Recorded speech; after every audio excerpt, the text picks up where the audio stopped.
Welcome to the great city of Salford, to all of you.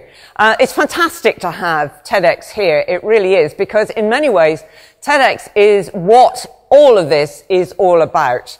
We started out with a dream to invent the future, and that's what TEDx is really about. It's about great ideas, big ideas, which hopefully are going to invent or help invent the future. The trouble with big ideas is, of course, and I'm quite sure that the team that did Dolly the sheep will have experienced this, is A, people have a nasty habit of saying to you, can't be done. And secondly, they then go on to say, and in any case, you're absolutely mad to try. When we announced we were going to build an international arts and entertainment complex in the middle of an erstwhile derelict dock site in the middle of one of the most impoverished communities in the country, we were told to our face that the men in white coats would be along very soon. But you know, big ideas, even apparently improbable big ideas like cloning a sheep or building an international arts and entertainment complex, can have quite remarkable consequences. And that's really what most of us who get involved in these things and get called mad really fires us up. It's about the consequences. It's about making a difference to people's lives, because that's what really makes it worthwhile. So I called this presentation from port to portal. I think I really ought to have called it "Never Take No for an Answer," because that's really what this is all about. You've got to be bloody minded to do this kind of stuff. And the story goes back not quite a million years, as Martin went back, but certainly to well over 100 years. It goes back to the time of the Industrial Revolution that he referred to earlier on. The Industrial Revolution, of course, you're sitting here in the middle, in the cradle of the Industrial Revolution that changed the world in many, many ways. But the Industrial Revolution, which was paving the streets of Manchester with gold, so they said, was actually under terrible threat a little over 100 years ago because of greed. The good burghers of, or rather greedy burghers of Liverpool had put up the port dues, the import taxes to bring in the raw materials, the cotton, to fuel the Industrial Revolution, so high that the cost of the import dues was the same as the cost of the raw material and the transportation across the Atlantic put together. It was threatening to put the Industrial Revolution out of business. And so they had a big idea in Manchester. They raised a lot of money and they said, well, we'll bring the sea to Manchester. And that's what they did. Here you see a photograph, a very early photograph of how they did it. They dug, largely by hand, they dug a ship canal 37 miles long, and they brought the sea to Manchester. As a result of that, they created the Port of Manchester. You're actually in the proud city of Salford. It is a city. It's a city just like Manchester. In fact, it's a much older city than Manchester. But it was the Port of Manchester that they brought the sea to. And in its heyday, this was the third busiest port in the United Kingdom. Fantastically important place. But of course, you know, patterns of world trade changed, and very rapidly, things started to decline. But although the people of Manchester had been making shed loads of money out of the Industrial Revolution, this was what was happening in Salford, even then, even in the days of the heyday of the Industrial Revolution. The people of Salford were so impoverished that many couldn't even get out of bed in the morning because there weren't enough clothes in a family's household to enable everybody to be fully dressed. You've heard that Engels came here. He was a mill owner, was Engels, and he and his pal Karl Marx drank in our pubs. And the poverty they saw here inspired them to sit down and write the opening chapters of Das Kapital and the Communist Party Manifesto. So it was about trying to change the life chances of the people of Salford that this story is all about. So when the docks started to decline, they eventually closed very rapidly in the 1970s, and it wasn't a wonderful dock site full of wonderful buildings. It was a place that stank. Where you're sitting now is on Dock 8, and the water outside bubbled with noxious substances. It really stank. A very, very hard-pressed local authority tried to give the site away. They tried to sell it, but we were in the middle of an incredible a recession at the time. They couldn't sell it, so they tried to give the site away.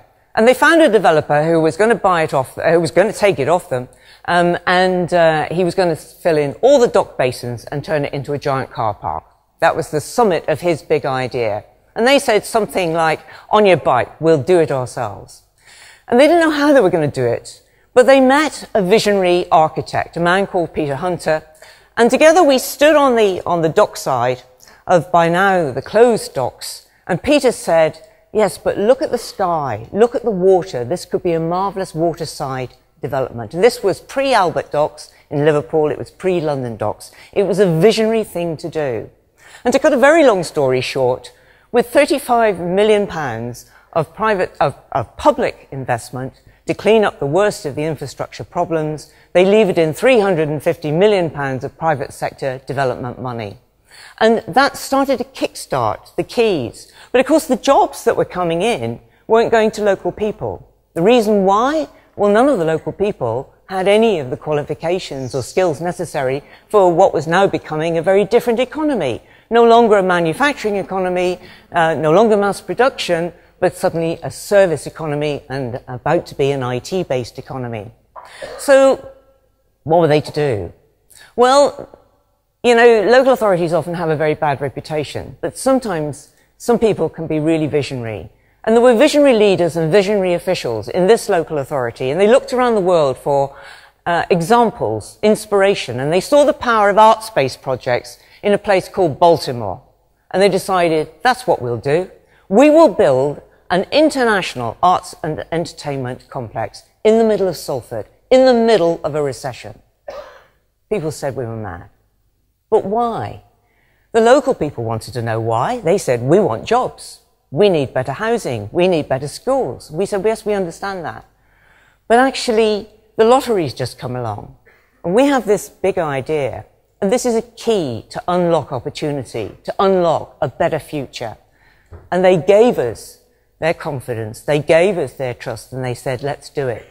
The result is this place, the Lowry, a £127 million arts and entertainment complex that has to date been credited with levering in excess of £1 billion worth of private sector investment and created something like, indirectly, 20 to 25,000 new jobs. And with it, is bringing new aspiration. Because the challenge to us from the council leadership was the people of Salford have got used to putting up with third rate, fourth rate, fifth rate, no rate at all. It's no good just building a little local theatre. That won't do anything. We have to change attitudes. We have to change the attitudes of the people on the outside looking in. And most of all, we have to change the attitudes of the people of Salford themselves. They have to believe that they too can reach for the stars. And that's what the Lowry is all about, reaching for the stars. So we started in the first 3 days, the first 3 days that we opened the Lowry, we started with a huge community-based project of 450 people. The oldest person in the cast was 92 years of age. 450 local people in a community-based project on this stage. And we went straight from that into Paris Opera Ballet, the world's greatest ballet company. That's the sort of thing that says to people, you too can be a part of the very, very best.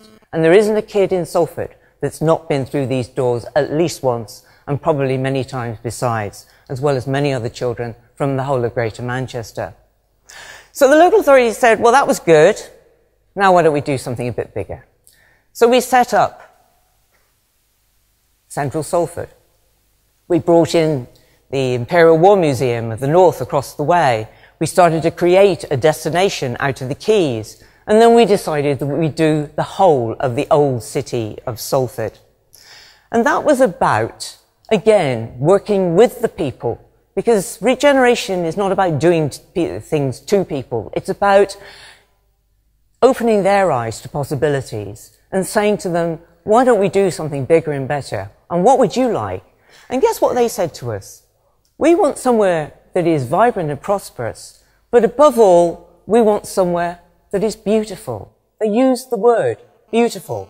And so that's what we set out to do, to transform scenes like this of dereliction into scenes like this of beauty.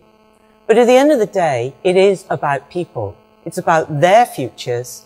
It's about their futures living in the back-to-backs, which used to be rat runs. It's about bringing crime levels down, creating safer neighbourhoods where people can enjoy living, not be afraid to live.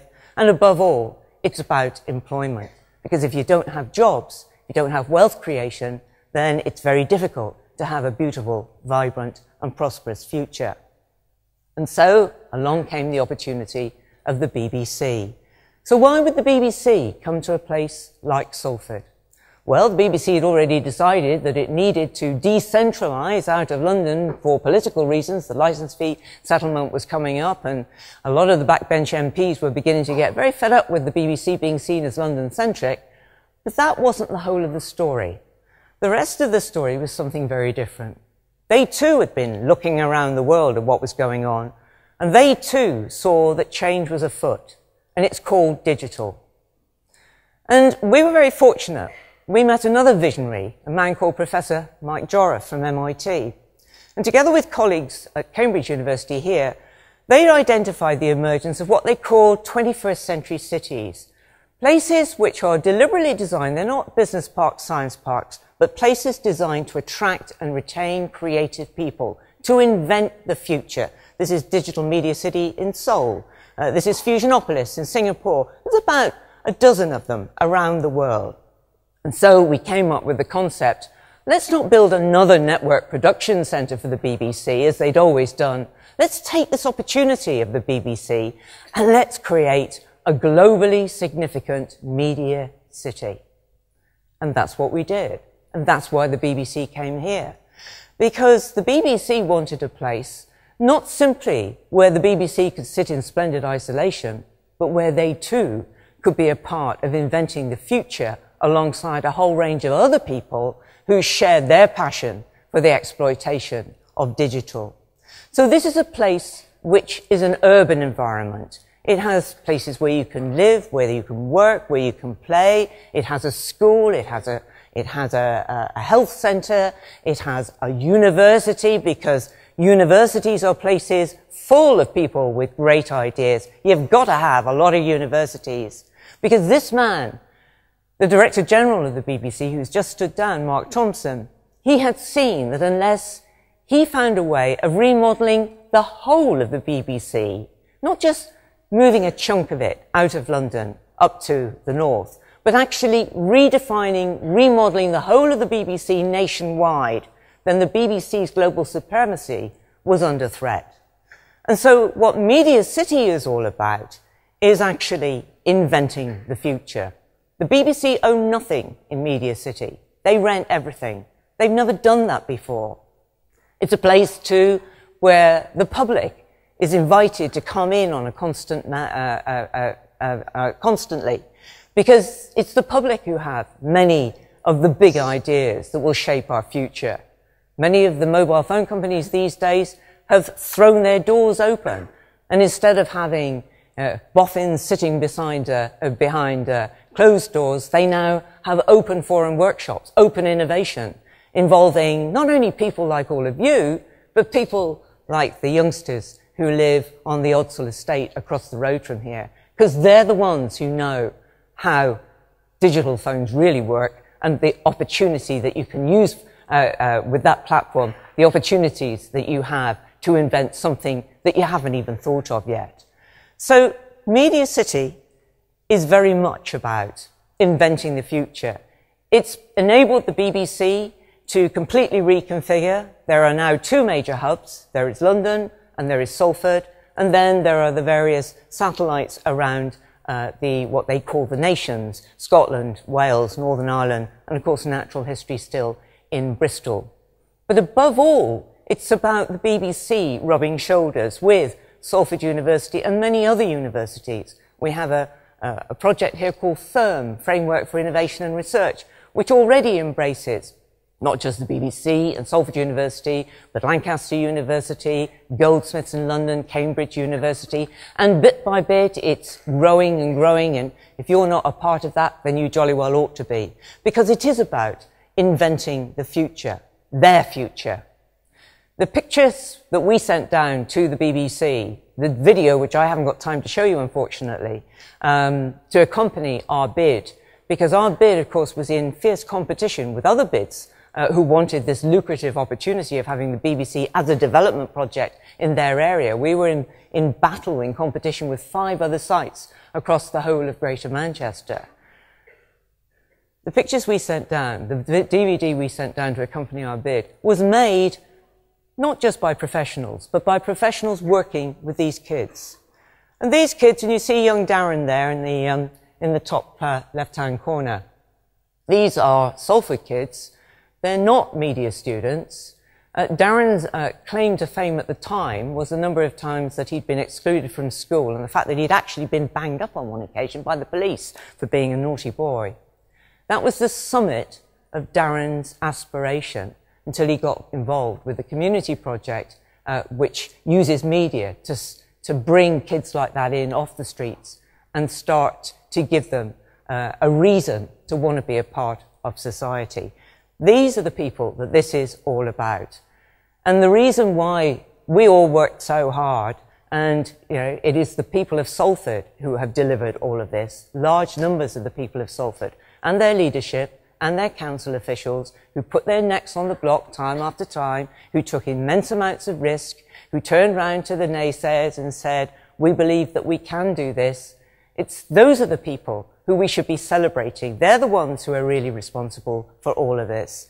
And they did it because they wanted to transform the life chances of the people of one of the most impoverished communities in this country. It's a sobering thought.